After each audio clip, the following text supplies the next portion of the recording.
Hi, I'm Dina Davidson, the Campus Life Director for Thrive School. This past weekend, we continued our series on the Sermon on the Mount.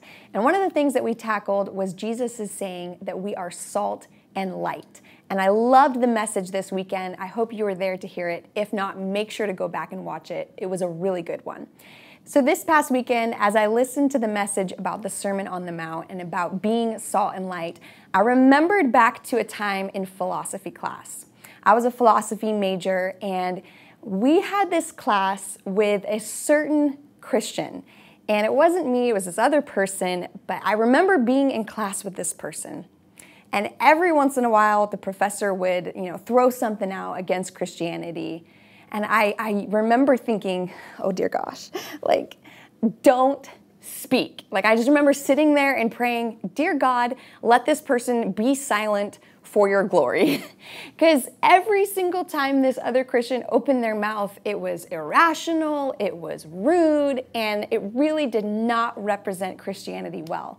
And I remember feeling so bad in that scenario because I knew that that person was doing his best to be salt in that scenario. He was doing his best to defend God and to make sure the truth was proclaimed. So how do you go about doing that? How do you go about being salt without being that guy? How do you be a great witness for Christ in sometimes harsh environments? Well, in addition to Jesus' teaching on the Sermon on the Mount, there's another place in the New Testament where it mentions salt. Let me take you there. Colossians 4:5-6. Be wise in the way you act toward outsiders. Make the most of every opportunity.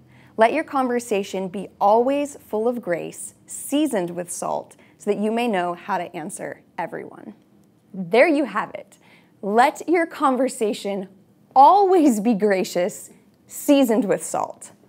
Always gracious, seasoned with salt. Okay, no one likes a meal that is too salty. There's a fine line between incredibly flavorful and over salty.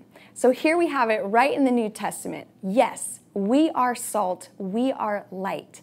And yet, how do we go about being salt in the world? It is not by continually throwing salt in every conversation we have. It is by being always gracious and then throwing in just a little bit of salt. So I hope that encourages you this morning as you go out into your week, as you face maybe some hostile environments where you are hoping to be the salt of the earth.